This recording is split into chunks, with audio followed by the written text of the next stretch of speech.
My name is John Harrison. I'm 25 years old. I like to think of myself as the ace of the sales department. Right now, I'm working overtime, creating materials for an internal competition organized by the planning department. Thanks for the help, Bob. After saying this, Bob replied, "You owe me a drink," with a chuckle. Bob and I have been rivals since we first joined the company, always competing for the number of contracts secured. Bob, the salesman par excellence, was kind enough to offer his help. This project is shaping up nicely. I think we might just win first prize. I was pretty confident about this project myself. The competition presentation is a week from now. I and my boss, Director Sarah Thompson, have been chosen to represent the sales department. Director Thompson is a woman who has advanced sales skills that I admire. Therefore, going up against Director Thompson is a bit concerning. Bob echoed the same concern I had in my heart. Yeah, Director Thompson is so competent at her job, I might actually lose. Don't be so timid. It's a project I've helped with, so you better get that first prize. Laughing, I gave Bob a friendly pat on the back to show my agreement. I submitted my completed project data to Director Thompson for review. When she praised it for being well done, I became even more confident in my project. I felt bad for Director Thompson, but I was convinced that I would be the one to win the first prize. I believed it without a doubt. The day of the competition, I was to present right after Director Thompson. I was curious and excited about what kind of project she would present. Director Thompson started her presentation, and upon hearing her presentation, I was at a loss for words. The content of Director Thompson's presentation was strikingly similar to mine. This can't be happening. I was unsure of what to do next. Although Director Thompson's project was similar, it was not entirely my idea. There was also no proof that she had plagiarized my project. As soon as Director Thompson saw me, she quickly averted her gaze. I used to admire her. I was suddenly filled with despair. I couldn't possibly present a project that was so similar to Director Thompson's, but, in a room full of executives, I couldn't accuse her of stealing my idea without any proof either. As expected, when I did present, being right after Director Thompson and presenting a similar project, the company's executives looked at me with suspicious eyes. That day, seeing me so down, Bob invited me for a drink. That's when I told him about Director Thompson. I couldn't believe it, but it was clear plagiarism. What? Really? Director Thompson? She doesn't need to stoop so low. I wish I could believe that too, but that project was mine? Bob seemed to not believe what I was saying. He might have thought it was just my sore loser attitude. Bob offered to treat me to drinks, so I drank to my heart's content. The next day, while nursing a hangover, I came to work and all my colleagues in the sales department were staring at me. Huh, what's going on? Before I could get an answer, Bob pulled me aside. You're being suspected of plagiarism. What? I couldn't believe what I was hearing. Why me? Shouldn't it be Director Thompson? You've been accused of plagiarizing Director Thompson's project proposal. It's so similar to yours. That's why you've been assigned to Warehouse 1. There's an order for your transfer.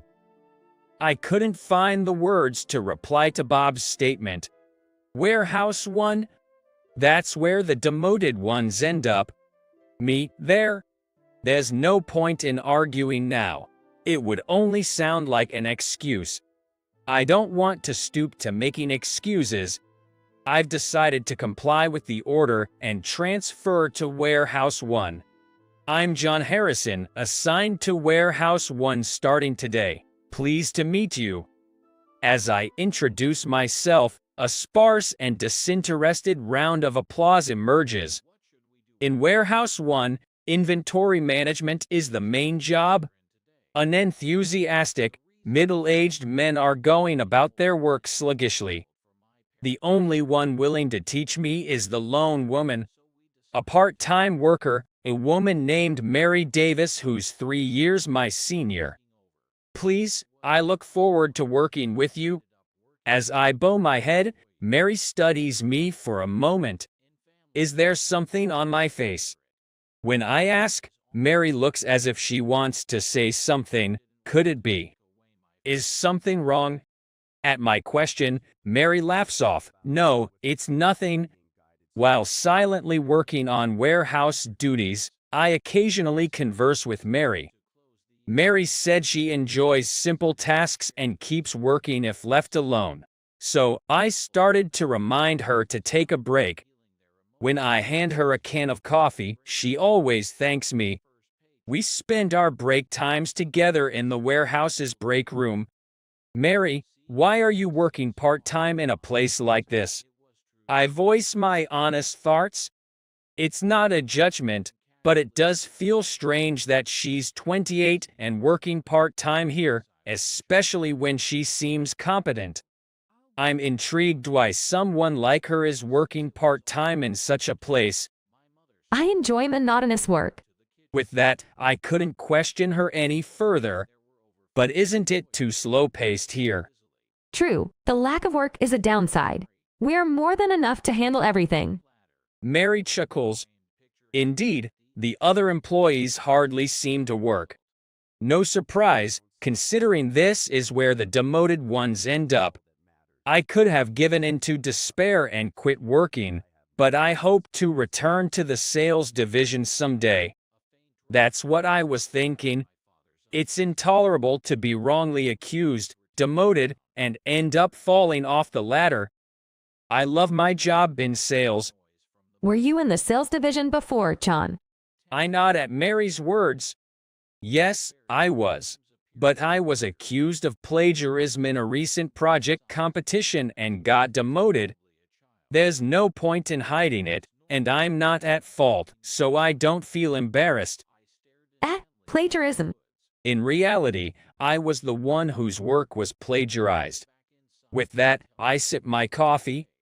I suppose my words as a demoted employee won't be easily believed. What does that mean? I'm curious. At her direct question, I laugh and nod. After explaining the whole story briefly, she fell silent, her face serious. Mary, what's wrong? When I asked, Mary gave a warm smile and looked at me. John, let's go for drinks today.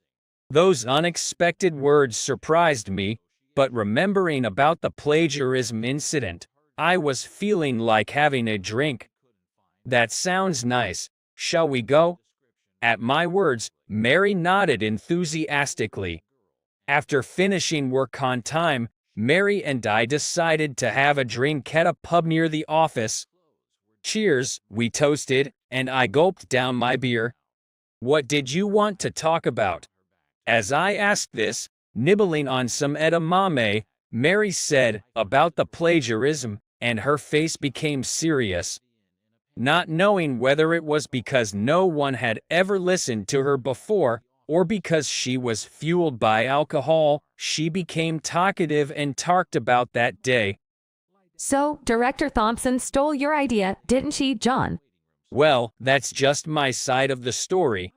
I thought that if I had spoken up at that time, things might have been different, but Director Thompson is trusted by the people in the department. So, I figured no one would listen to what I had to say. Don't you have any evidence that you were plagiarized? The only evidence I have is my data, but that can be explained away as having been revised later. Nobody would ever think that the director would steal someone's idea. Mary, saying I see, took a sip of her lemon-flavored gin and tonic. Mary? At the sound of my voice, Mary made a surprised face, then quickly turned into a smile. John, I'm sorry. I just remembered something urgent. Let's call it a night. Caught off guard by her sudden proposal, I told her that I would stay a little longer and drink alone, and we parted ways. Honestly, I couldn't believe that Director Thompson had stolen my idea. I used to respect her as a boss. As I murmured, my smartphone vibrated suddenly. When I looked at the display, it was from Bob. "Oh Bob, what's up?" Bob, as usual, seemed to be concerned about me. And then, he dropped a bombshell. According to Bob, the president's daughter is working part-time at Warehouse 1. There's only one woman who works part-time, and that's Mary. That can't be true, can it? However, my words were negated. After hanging up, I was stunned for a while. Why is the president's daughter in Warehouse 1, where all the transferred staff are? And I'd been acting so casual with her, taking breaks together, even drinking with her just now, without knowing she was the president's daughter. That can't be true. Tomorrow, I'll check with Mary. Maybe Bob misunderstood something. I finished my remaining beer and decided to head home. The next day, I asked Mary directly. Mary, you're not the president's daughter, right? That's a lie, right?" At my words, Mary turned around, looking surprised. Then, she opened her mouth with a smile. Didn't I tell you? That's right. My father is the president of this company. I was so shocked by her words that I could do nothing but stand there stunned. On my desk, there was a cardboard box and a note that said to the sales department. I let out a small groan. I guess I'm supposed to take this box to the sales department. But I don't want to go there. I was demoted from that department. I look around to see if anyone else can go instead of me. But no one would meet my gaze, leaving me feeling at a loss. "Oh, where's Mary?" Looking for Mary, an elderly employee told me that Mary was taking the day off. What a shock. So, with a heavy heart, I loaded the cardboard box into the car and headed for the head office. Standing in front of the head office, I let out a big sigh. I was hesitant to go to the sales department, but it was part of the job, so it couldn't be helped. With the cardboard box in my hands, I stepped into the sales department. Up, John? Bob called out to me, and somehow I managed to greet him with a smile. "Oh, I was told to take this to the sales department." Saying that, I pushed the cardboard box onto Bob. Wait a second, John. As I was about to leave the office and open the door, Mary was right in front of me, which surprised me. "Hup, Mary, aren't you off today?" Oh, John, good timing. Could you spare a moment? With that, Mary smiled, and standing next to her was none other than the company president. "Per president, good afternoon." Surprised, I bowed and greeted him. The president nodded with a gentle expression. "John, could you come here for a moment?" Mary grabbed my arm, and I was taken to the sales department office. Good afternoon. Is Director Thompson here? Mary's big, beautiful voice echoed throughout the office. Director Thompson rose from her seat with a puzzled look on her face. "I'm Director Thompson. Can I help you?" When Director Thompson saw me, she made a grim face, but as soon as she spotted the president, she bowed and said, "Good afternoon." At Director Thompson's voice, the entire sales department also bowed and greeted. The president told the other employees to continue with your work, and the atmosphere in the sales department office became tense. I am Mary Davis, the head of the Employee Consultation Office. Director Thompson, are you aware of the plagiarism allegations against you? My mind went blank at Mary's words. The fact that Mary was the head of the consultation office, and the fact that there were plagiarism allegations against Director Thompson. I was overwhelmed by the amount of information and fell into a state of confusion. What? I would never do such a thing. Director Thompson, who shouted angrily, was shifting her gaze. We have evidence right here. We recently inspected the company computer you use. What? Director Thompson's face darkened. We compared the data save history of John and your proposal's data save history. It turned out that John's idea was created first. This implies that you plagiarized his idea. The color drained from Director Thompson's face. Mary, approaching Director Thompson's desk, picked up her laptop. Shall we check it one more time? Upon hearing her words, Director Thompson collapsed on the spot. John's proposal was so good, I thought I'd lose to my subordinate if I didn't do something. Director Thompson's voice echoed in the silent room. So you admit to it, then? We'll inform you of the penalty at a later date. I couldn't keep up with the rapid development, but I knew I'd regret it if I didn't speak up now. Can we at least arrange for her to stay in the sales department? The president, with a puzzled look on his face, began to speak. Why would anyone do this? Stealing something that people have put their time and effort into creating is unacceptable in our society. It's even worse for someone who is supposed to be a mentor to employees. You must be upset too, right? Indeed, I was upset, but I wondered if Director Thompson ended up demoted like me, would she quit her job? Sure, I'm frustrated that the award was stolen from me, and I'm not completely forgiving for the humiliation. But I don't want Director Thompson to quit her job in sales. So, can't you stay in sales as you are? Isn't it punishment enough for Director Thompson to work in this sales department while facing the reality that she plagiarized?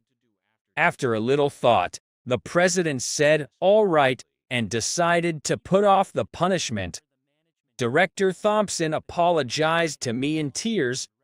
Director Thompson, it's all in the past. Let's start over. At my words, Director Thompson started crying even more, and I was at a loss. Everyone in the sales department seemed unable to keep up with the sudden developments. They were dumbfounded. John, shall we head home for now? Mary suggested, and we left the sales department together. Thank you, Mary. Let me treat you to lunch by thanking you. With that, Mary said, "Well, I won't be shy," and laughed, and we went into a nearby cafe. After finishing lunch, on our way to the car, a gust of wind blew up Mary's skirt. I spotted a burn scar on Mary's slender leg, and I recognized the scar. I remember, in middle school, there was a fire and I rescued a high school girl who went into the flames to save a cat that couldn't escape in time. At that time, the high school girl had burns on her leg, and I had burns on my arm. Mary, I'm sorry if I'm wrong, but didn't you go into a burning house to save a cat when you were in high school? Hearing my words, Mary chuckled. You're slow to notice. Eh? I blinked at Mary's words. Mary, did you know it was me? I noticed the first time we went. It's terrible to forget, especially when remembering people's faces is part of our job in sales. I was drawn to Mary's innocent laughter and laughed along. I never thought we would meet again like this. Mary nodded at my words. You haven't changed at all, John. You've always been impulsive. Feeling a little teased, I responded in annoyance. You're just as impulsive, Mary. Going into a fire to save a cat. We both burst out laughing at each other's words. You never know where fate will take you. A week later, the decision was made to demote Director Thompson and reduce her salary. Just as I had hoped, there was no transfer from the sales department. Hearing this, I let out a sigh of relief. As for me, I was able to return to the sales department and I'm passionately dedicated to my work. And, thanks to a past connection, my relationship with Mary has grown much closer. and we are now dating. Mary is strong-willed and has strong sense of justice, and I like that about her. There have been times when I was disappointed after being betrayed by someone I respected, but I was once again reminded that life is not to be discarded. If I hadn't been demoted, I wouldn't have met Mary. I am committed to my work and my relationship with her and plan to keep striving for